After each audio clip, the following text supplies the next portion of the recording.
हम एंटी मोदी नहीं है, लेकिन हम एंटी धर्मशास्त्र भी नहीं होना चाहते। अधूरे मंदिर में प्रतिष्ठा कर दी जा रही है, तो ये हम कैसे स्वीकार कर लें। हमें दिक्कत इस बात की है कि साधु संतों को हटा करके ये कार्यकर्ता लोग वहां पर बैठे हैं।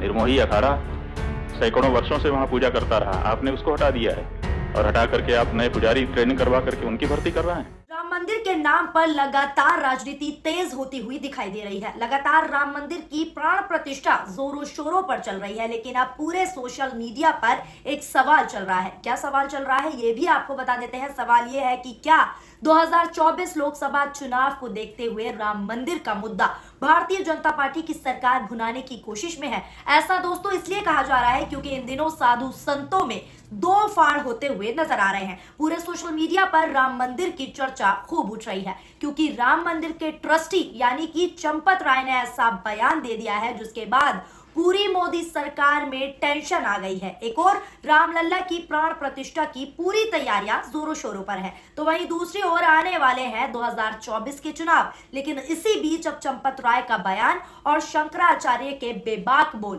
खूब तेजी से वायरल हो रहे हैं, जिसने प्रधानमंत्री नरेंद्र मोदी तक को हिलाकर रख डाला है। दरअसल आपको बता दें, स्वामी अविमुक्तेश्वरानंद ने तो मोदी सरकार पर ऐसे ऐसे सवाल दागे हैं जिसने राम भक्तों तक के पसीने निकाल कर रख दिए हैं। कोई सोच भी नहीं सकता दोस्तों वो बात शंकराचार्य ने पूरे देश के सामने बेबाकी से बोल दी है। उन्होंने सीधा सीधा ये आरोप लगाया है कि मोदी सरकार राम मंदिर में प्राण प्रतिष्ठा का काम जल्दबाजी में करवा रही है। राम मंदिर का कार्य पूरा भी नहीं हुआ है, लेकिन 2024 के चुनाव में मुद्दा बनाने के लिए, वोट बैंक के लिए राम मंदिर में मूर्ति की स्थापना जल्दबाजी में की जा रही है। खुले तौर पर यह कह डाला है कि मंदिर का कार्य पूरा नहीं हुआ है, लेकिन चुनावों को देखते हुए ये सब किया जा रहा है। यहां तक कि दोस्तों आपको बता दें, शंकराचार्य का ये तक मानना है कि सरकार इसे 2024 के लोकसभा चुनावों में इवेंट के तौर पर इस्तेमाल करेगी और राम मंदिर के नाम पर सियासी रोटियां भी सेकेगी।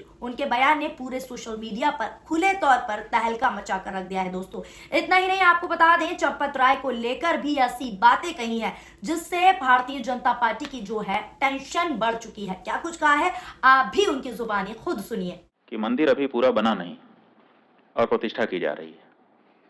कोई ऐसी परिस्थिति नहीं है कि अपने को अचानक कर देना पड़े। आज तो हमारे पास पूरा मौका है, हम अच्छे से बना करके प्रतिष्ठा कर सकते हैं, लेकिन फिर भी अधूरे मंदिर में प्रतिष्ठा कर दी जा रही है, तो ये हम कैसे स्वीकार कर लें। हम एंटी मोदी नहीं है, लेकिन हम एंटी धर्मशास्त्र भी नहीं होना चाहते। धर्मशास्त्र के अकॉर्डिंग ही हम स्वयं चलना चाहेंगे और अपनी जनता को भी चलाना चाहेंगे। तो इसीलिए कोई भी शंकराचार्य, 4 शंकराचार्यों में से वहां नहीं जा रहा है। अब जब ये बात सार्वजनिक हुई है, तो अब इसको काउंटर करने के लिए वो ये चंपत राय जी कह रहे हैं कि शंकराचार्यों की यहाँ जरूरत नहीं है, क्योंकि ये तो रामानंद संप्रदाय के लोगों का स्थान है। तो सवाल ये है कि रामानंद जो संप्रदाय है उसका अगर ये मंदिर है, तो चंपत राय वहां पर क्यों है? फिर वहां नृपेंद्र मिश्रा क्यों है? फिर वहां पर वो राजा साहब क्यों है? फिर वहां पर वो चौपाल क्यों है, जो भाजपा का पटना का चुनाव लड़ने वाला व्यक्ति है? वहां पर और दूसरे लोग क्यों हैं? फिर ये लोग हटें और हट करके रामानंद संप्रदाय को सौंपें, प्रतिष्ठा के पहले सौंप दें। रामानंद संप्रदाय के लोग ही वहां प्रतिष्ठा करेंगे, हमें मंजूर है। ट्रस्ट में सारे लोग त्यागपत्र दें। रामानंद संप्रदाय के जो साधु महात्मा हैं, रामानंद संप्रदाय के जो आचार्य हैं, उनको ट्रस्ट को जिम्मेदारी सौंपी जाए और वो लोग प्रतिष्ठा करें। हम स्वागत करेंगे चंपत राय जी की इस बात का, हमें कोई दिक्कत नहीं होगी। हमें दिक्कत इस बात की है कि साधु संतों को हटा करके ये कार्यकर्ता लोग वहां पर बैठे हैं और साधु संतों में भेद डालने की बात कर रहे हैं। जब चंदा ले रहे थे उस समय क्यों नहीं ये घोषित किया कि रामानंद संप्रदाय का मंदिर है, रामानंद संप्रदाय के लोग देते? आपने पूरे देश से, हर हिंदुस्तानी से, हर राम भक्त से, वो किसी भी संप्रदाय का हो, उससे चंदा लिया और उस चंदे के ऊपर आप ट्रस्टी बन करके बैठे और बैठने के बाद आप कह रहे हैं कि ये रामानंद संप्रदाय का मंदिर है। ये अनैतिक है। और अगर आप ये कह रहे हैं, हमको बड़ी प्रसन्नता है। बिल्कुल सही, रामानंद संप्रदाय हमारा है। इसलिए चंपत राय जी, अगर आप में थोड़ी भी नैतिकता बची हुई है तो त्यागपत्र दीजिए और रामानंद संप्रदाय के साधुओं को ट्रस्ट सौंपिए।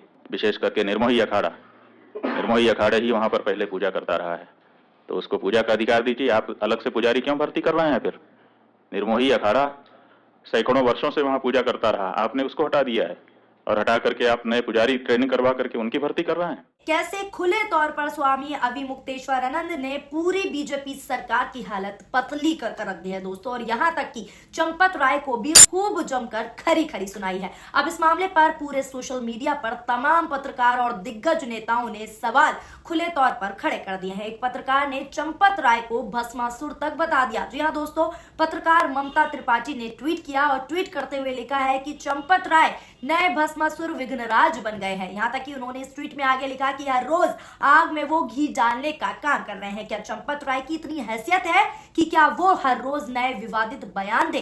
कहीं किसी के इशारों पर तो नहीं चल रही ये बयानबाजी, ये अब ट्विटर के जरिए लोग कहते हुए नजर आ रहे हैं। बहरहाल इनको चुप कराइए नरेंद्र मोदी जी। यानी अब साधु संतों में ही किस तरीके की बयानबाजी तेज हो गई है ये आपके सामने, और कैसे पोल खुल गई है भारतीय जनता पार्टी की सरकार की, वो भी इस रिपोर्ट के जरिए आप खुद समझ सकते हैं। एक और अन्य यूजर ने ट्वीट किया और लिखा है कि शंकराचार्य की तुनक मिजाजी अगर इस बात को लेकर है कि मोदी या चंपत राय निम्न वर्ण के हैं, तो मैं चाहूंगा कि राम मंदिर की प्राण प्रतिष्ठा मोदी ही करें। इसी के साथ साथ उन्होंने इस ट्वीट में लिखा है कि इन लोगों के दिमाग में बैठे जातिवाद कोड़ का यही इलाज है। यानी सीधे तौर पर वो कह रहे हैं कि धर्म की राजनीति भारतीय जनता पार्टी की सरकार करती हुई नजर आ रही है। अब कैसे राम मंदिर से पहले चारों ओर बवंडर मच गया है, बवाल मच गया है, आपके सामने है। कैसे बीजेपी सीधे सीधे धर्म की राजनीति कर रही है और वोट बैंक बटोरने की आने वाले चुनावों में कोशिश कर रही है और पूरी रणनीति तैयार कर रही है। या आप इस रिपोर्ट के जरिए खुद समझ सकते हैं। फिलहाल आपकी इस खबर को लेकर क्या राय है, नीचे कमेंट बॉक्स में कमेंट करके जरूर अपनी राय बताएं। वीडियो पसंद आई हो तो वीडियो को लाइक करें और हमारे चैनल सोशल न्यूज को सब्सक्राइब भी करें। शुक्रिया, धन्यवाद, नमस्कार, जय हिंद, जय भारत। चैनल को लाइक, शेयर एंड सब्सक्राइब करें और बेल आइकन दबाना ना भूलें।